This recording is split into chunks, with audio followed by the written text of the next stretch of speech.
The moment the heavy doors of Windsor Castle closed that evening, nobody inside imagined history was about to shift. For years, whispers had traveled through royal corridors about a portrait that had vanished without explanation, a portrait painted during the brightest chapter of Princess Diana's life. Staff spoke of it quietly, almost carefully, as though even mentioning could bring trouble. Yet on this particular night, something changed. Prince William walked through the castle with a determination that startled even those closest to him. He headed directly towards a forgotten storage room buried deep within the estate, a place filled with abandoned furniture, old ceremonial pieces, and relics the palace no longer wished to acknowledge. Hidden among those neglected objects was Diana's portrait, wrapped away from the world for more than 2 decades. Dust covered the frame. The once vibrant colors had dulled beneath layers of neglect. But the second the cloth was lifted away, her face still carried the same warmth people across Britain had fallen in love with years before. Witnesses later admitted the atmosphere inside the room became painfully emotional. Some staff members lowered their eyes. Others simply froze. William did not hesitate. Without ceremony, without announcement, he ordered the portrait brought upstairs and placed in the Hall of Matriarchs beside Queen Elizabeth herself.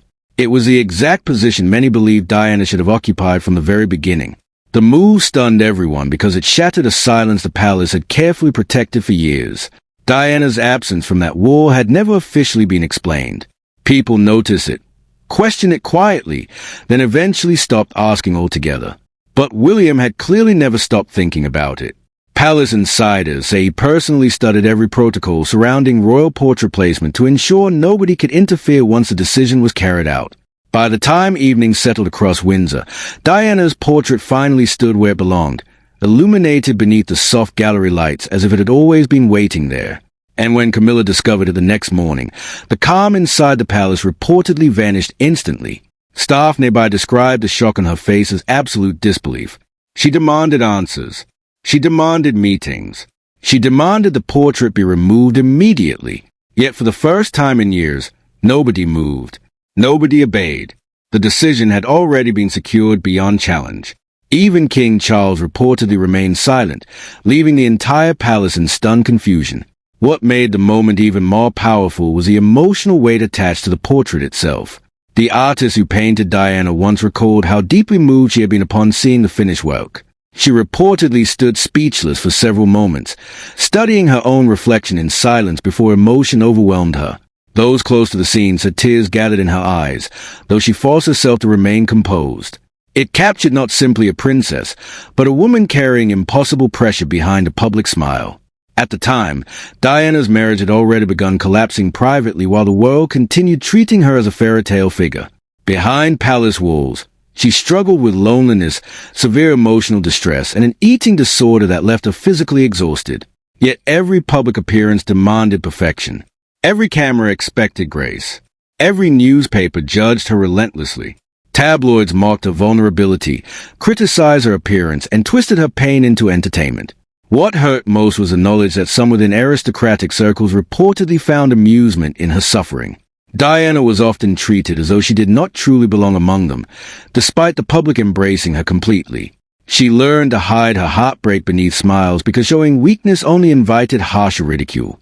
Even simple details became targets for mockery. Her height beside Charles sparked cruel headlines.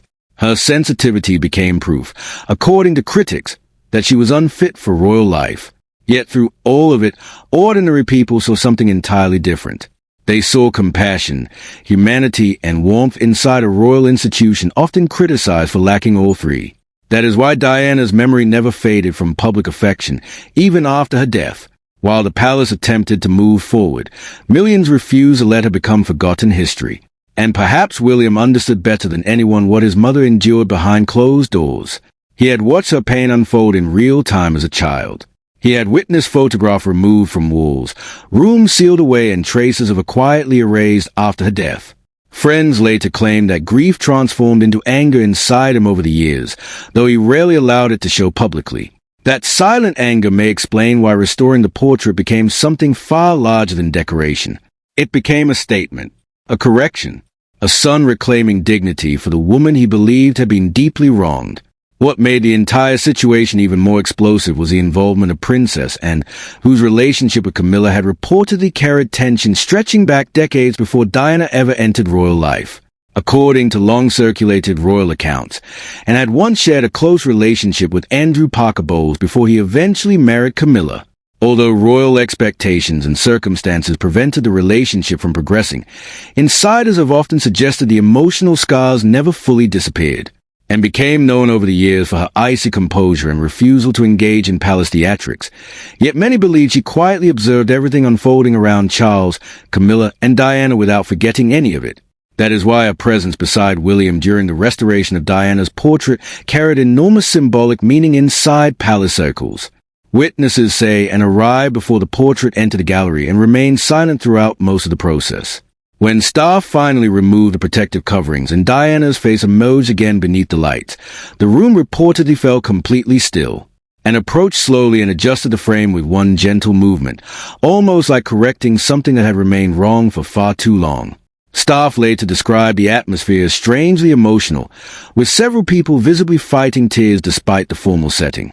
Diana's placement beside Queen Elizabeth instantly transformed the entire gallery. For years, the wall had represented the most respected women in royal history. Diana's absence had always felt noticeable to many observers, especially considering the extraordinary public impact she left behind. The moment her portrait finally appeared there, it symbolized recognition the public believed she deserved decades earlier. Yet behind that symbolic act sat years of unresolved bitterness and grief. Following Diana's death in Paris in 1997, stories emerged suggesting the palace focused quickly on practical matters while the world mourned emotionally. Royal commentators have long debated how coldly certain events were handled in those early hours. Diana's belongings were reportedly collected swiftly. Her rooms changed. Her flowers disappeared. Portraits came down from walls. To some, it appeared as though sections of the institution were desperate to close the chapter as rapidly as possible. But grief inside William and Harry never disappeared with those changes. William especially seemed to adopt the royal habit of silence while carrying enormous emotion beneath the surface. Publicly, he matured into the future King Britain expected. Privately, those closest to him believed memories of his mother remained deeply personal and fiercely protected. That is why palace staff were reportedly stunned by the decisiveness of his actions regarding the portrait. This was not emotional recklessness. It had allegedly been planned carefully over years. Every protocol checked. Every objection anticipated. By the time Camilla learned what had happened, there was nothing legally or ceremonially available to reverse it. That may have been the most shocking part for those inside the palace. For decades, Camilla had gradually secured her place within the institution despite widespread criticism from public. Yet in this moment, influence reportedly failed her completely. Requests were denied. Meetings refused. Even Charles, according to palace whispers, chose silence instead of intervention. Some insiders interpreted that silence as deeply significant. For perhaps the first time, protecting family stability mattered more than protecting old arrangements and fragile compromises. Meanwhile, Anne's reported response only intensified the emotional impact of the situation. According to staff accounts, she quietly stated that Diana had always belonged there.